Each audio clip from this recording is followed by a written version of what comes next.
What's up, everybody? Brett Okamoto from ESPN, joined today by UFC bantamweight TJ Dillashaw, who's got a big fight signed. His first fight in 2 years against Cory Sandhagen. It's a main event on May 8th. I've been excited to talk to you, TJ. And it looked like, man, you posted a photo last weekend, and it said something about hashtag Flex Sunday or something. And you look like you've been putting in the work. Bronson, your son, I want to give him his props as well. He looked like he was putting in the work. You look like you're in fight shape already, man. What was the strategy in terms of, I'm assuming you wanted to go into camp in shape, right? Is that sort of what you were thinking? Yeah, man. I mean, I had the time to do it. I've never had this much time to prepare my body for something. I mean, all the way from shoulder surgery from the beginning of my suspension to knowing that I'd be coming back in 2021. I expected a little bit sooner than May, so I got a head start on everything. But I was able to put on some serious size. I mean, I was getting up to 168 pounds, which I've never been able to do that, of like solid muscle.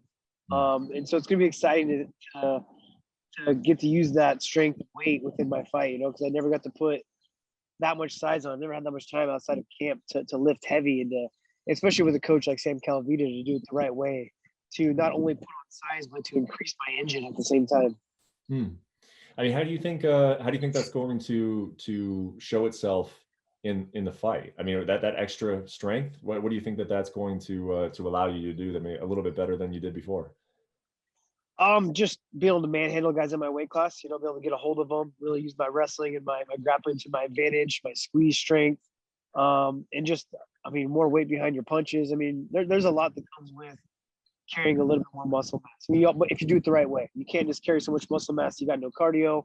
You got to keep, like I said, keep building that engine at the same time. But this is by far the strongest and biggest I've ever been.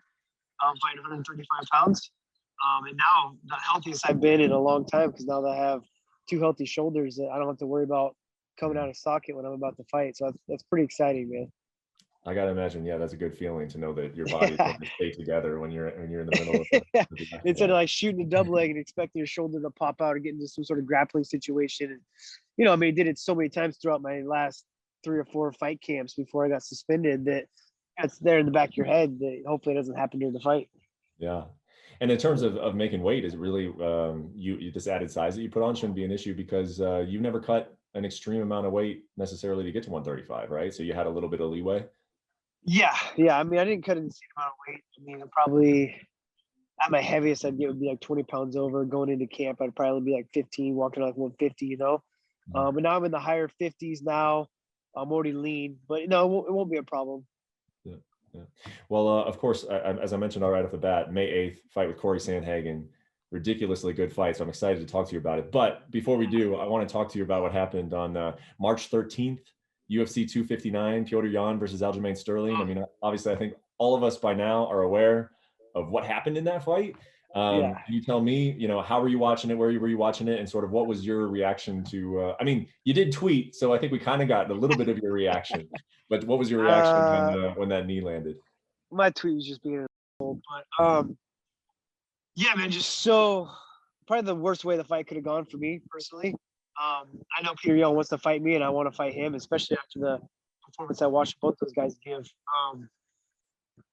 I knew that it'd be a chance I'd be fighting for a title right away and cause a lot of drama. It'd be good for me, but that was like the worst case scenario the fight could have happened. Is that a DQ and they're gonna have to rematch. Sterling seems like he's milking us. He's gonna take this rematch time, and I don't know, man. Just crazy way. And I mean, it sucks for everyone. It sucks for Yan. I mean, he was winning the fight. Sucks for the division have to be put on hold. Now they're gonna have to rematch to a fight that we already know who's gonna win.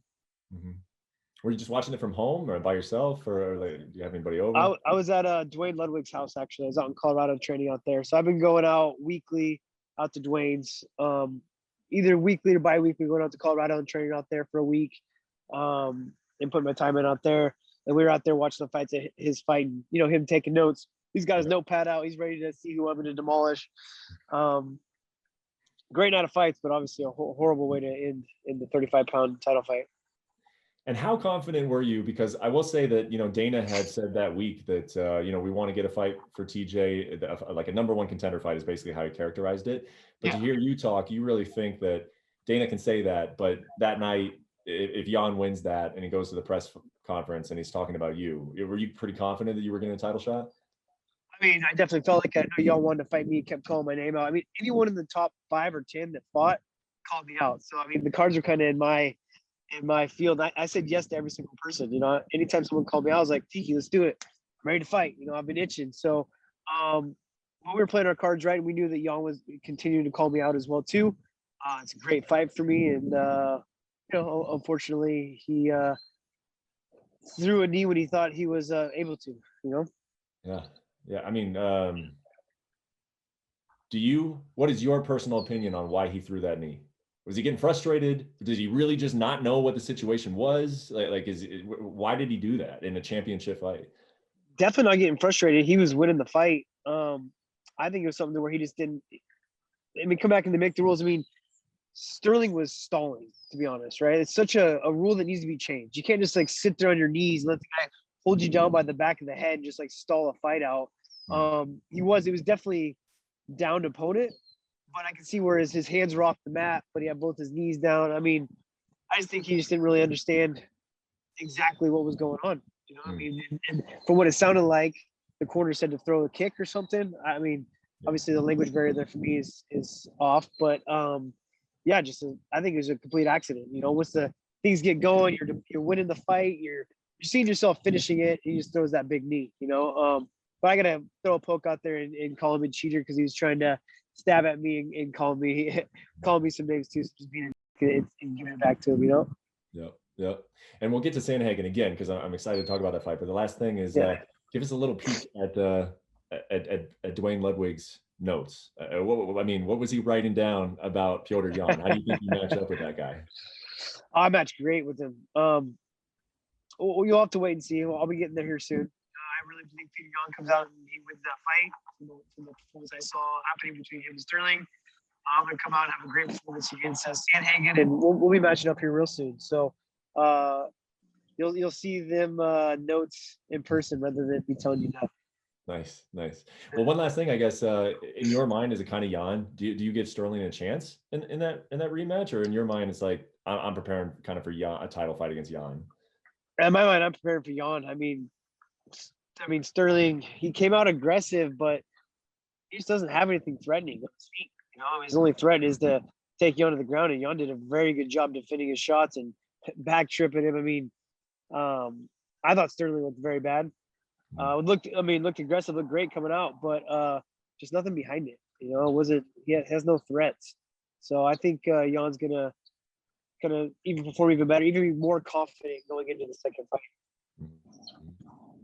So you watch that, you know that they're gonna have to run back the rematch, and so then you start looking at, well, what's next for you, obviously, and it's Cory Sandhagen. What was that the only option? Is that an option that excites you? I mean, give me your thoughts about coming back for the first time in 2 years, and you got a 5-round fight against Cory Sandhagen. It definitely wasn't the only option. Like I said, everyone in the top 5 called me out, and so it wasn't the only option, but it was the one that is great. I love it. I love this fight. He's got a lot of hype behind him. He's had 2 good wins. People are blowing him up right now, but it's such a good fight for me, and to get right back on top, right where I left off, and I'll be having the belt around my waist for the end of the year. Mm-hmm. Not everybody, but I've seen some people say that, man, this is maybe the toughest fight that TJ could have came back to. This guy is young. He had that setback, and he seemed like he had that experience of you lose a fight, you learn from it, and you get better. You know, we've seen that sometimes guys turn into a new fighter after they lose a fight. So he lost to Sterling, and now, you know, he's got 2 incredible knockouts over Marlon Moraes and Frankie Edgar. Do you think this is maybe the toughest fight you could have came back to? Possibly. You know, it depends on styles, man. Styles make fights. It has the threat, right? And like I said, it has the hype because he's been doing so well. But it's a great fight. Yeah, I mean, it's a tough fight, but it's a good one for me, I guess. You're very confident. It seems like. Yeah. I feel good about it. I feel real good about the fight. How much of that confidence, because it is, you're like smiling talking about, you know, fighting Cory Sandhagen, and me asking, you know, if it's the toughest fight for you to come back to. It just seems like you're very, very, very confident about winning this fight. How much of that confidence does come with that familiarity, the fact that you know the guy, you've been on the mats together? It definitely comes a lot from that. Really? But I mean, anyone can talk about practice. It's about getting there and performing under the lights and doing it when it all matters. But I mean, I'm just confident watching the weight class in house. We have such a great weight class. It's so exciting to come back, and I'm just have a smile on my face as well because I'm coming back. Mm-hmm. Like it's great, man.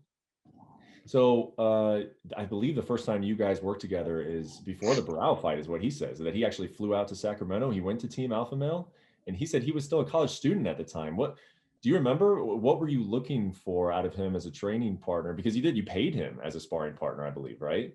So I paid him for the Cruz fight when I was going out to Colorado. He came out to Alpha Male to train out there when Dwayne was coaching.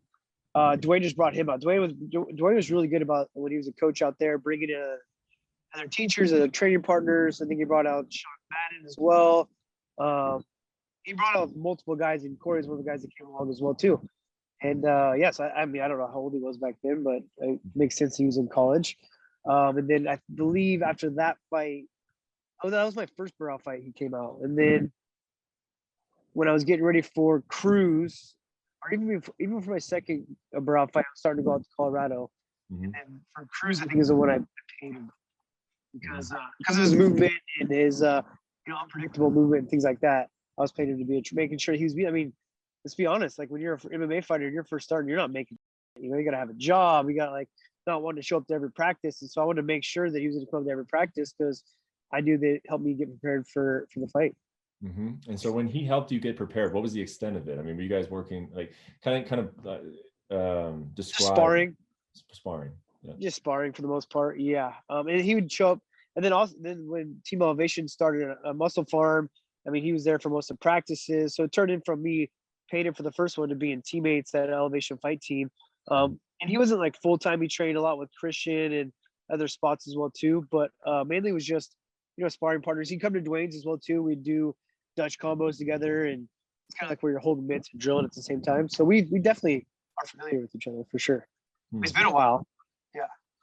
If you had to guess, and I'm sure it's really hard to estimate this, but just ballpark, like how many rounds do you think you guys have gone together? Shoot, I don't know, man. There was a lot of times too where he was hurt, not wanting to spar, or maybe I went a little bit too hard and things like that. So it's funny. I was just talking to my wrestling coach about that out there, that he wouldn't show up to all the sparring because it was tough. He wasn't, not getting. Well, I don't think he saw the future yet of what he was going to be or what he was doing. So it's hard for me to put an exact number on rounds. I mean, we probably did. I did the Cruz fight. I probably trained like 10 weeks for that. We trained more since then. I don't know, man. It's hard. There was a lot of training. We did a lot of rounds for sure. Yeah, it wasn't just like a handful, like 10 rounds in a camp or something. You guys are familiar with one another. Yeah. Yeah, of course. Man, I was always an advocate for Cory Sandhagen before anyone even knew who he was too. Like I was always the one talking about it, taking pictures with the guy, saying this guy's gonna be in the UFC. Like, don't get me wrong, I know the kid's really good, but I don't even know where I'm going with that. Just I mean, I think I was the biggest advocate of getting him into the UFC before he was even in the UFC. Telling him that he could be there and the fights he was taking and things like that. And I remember when he first got in the UFC, when he was fighting guys like a Sensei that when he fought Lineker, he would reach back and forth to each other in direct messages and asking me my opinion on how he beats him and things like that. And I had obviously no problem telling him all the advice because I like Cory Sandhagen. He's become a little bit of a lately, but talking which he's got to do. It's the name of the game. But I like Cory Sandhagen. I like all of his coaches. I like Elevation Fight Team. But it's his business. We're gonna get out there. We're gonna handle it, and I'm gonna come back and get my belt. Why is that? What did he say? I haven't noticed him say anything too bad. What did he say? Oh, just talking about me failing a drug test and that something about me taking the worst steroid you could possibly take, which I wasn't even taking a steroid. Just running his mouth on certain interviews and stuff of things he knows is complete nonsense. Just pumping himself up, making himself feel like he's got a chance in this fight. So, a lot of us obviously were impressed by his last two performances. I mean, those knockouts, you see those highlights, man. Wow, Cory Sandhagen, but you, so knowing him for as long as you have, and maybe being just obviously very much more familiar with his skills and what he's good at, what he's bad at, did those impress you? Or did you know he was capable of that? Or was that surprising to you at all? No, I definitely knew he's capable of that. The kid's a good athlete. I I wasn't too sure if he's gonna be able to rise to the occasion mentally, which he's done a great job with that. But no, I wasn't surprised. He does what he does. He does it well. You think, does it matter that you guys have gone together? You know, we always ask that when people have trained together. Does it matter? You know, that you guys have gone together years ago. Does it have a factor in this fight? I think so, but I think I like it. You know, same with like when I fought Heartbreak. You know, like I'll take the saying from David Taylor, a guy that trains with Sam Calavita. It's like everyone knows that trains with me is like I'm willing to take you to the depths of hell. And if you're willing to follow me, I'll take you even further. I'm one of those guys that's gonna just, you know, I'm mean, man. I'm gonna bring it, and like, you know, that fighting, you know, and everyone can talk about practice this, practice that, but they just know that the fight with me is gonna be on another level, and I think it weighs it to my advantage. So, I think it does play a factor. I know you have management to take care of this for you, and maybe they haven't. So have you had a conversation with Tiki, or have you maybe texted Dana yourself and said, "Can we get some fans in the building for this main event"? Will there be That fans would be awesome. in the building for Awesome. this fight? I hope so. I mean, shoot, it seems like we're getting. I mean, they sold out Florida instantly. I mean, why not? Let's do this. I would love that. I would love to surpass all the quiet fights on my suspension and come back straight to fans. That'd be amazing. But I've done it before. I've fought an Ultimate Fighter. It's kind of like that, right? I've fought Juan Archuleta get ready for his fights. It's been empty arenas. I'm going either way, but I would prefer to bring some fans back. It'd be cool. I know. I'd love to hear my mom and my dad yelling. They're usually the loudest ones in the stadium, so it'd be nice for them to be there. Yeah. What about the difference between a small cage or a big cage? Small cage at the Apex, big cage if they go to an arena with fans. Do you have a preference? I mean, as far as I know, it's at the Apex, so I don't have a preference though. Yeah. I think that's it for you, man. I think that's all I got. Anything else you want to say to your fans before you get buried into training camp here for May 8th? I've already been buried into training camp. Got me at a perfect time. You know, I woke up, did some blood work, make sure everything's on the up and up. Hit my fast and low base, straight into MMA sparring and wrestling. Went to my clean juice store to check up on everything, make sure things are running here good in Yorba Linda. Sat in Havenberg Chamber and then rushed home to jump on an interview with you and eat some lunch and sit out by the pool before the next practice. So the days are a grind, but I love it. I'm glad that I get these stressful, long days. You know, I'm glad that I get these back again. Don't get me wrong. I mean, being outside the octagon these last 2 years have been great. I mean, it's been an awesome time for me to soak up family, soak up time with my son, start these businesses, get my life settled outside the cage. But it's good to be back. You know, sure. Daddy's back. I'm coming for my belt. Yep. Well, I can see it. I can see it all over your face how happy you are to be back, and it's nice to have you back, man. Thank you for making the time for us, and we'll see you in a matter of a few weeks, man. Looking forward to it. Thanks for watching ESPN on YouTube. For live streaming, sports, and premium content, subscribe to ESPN Plus.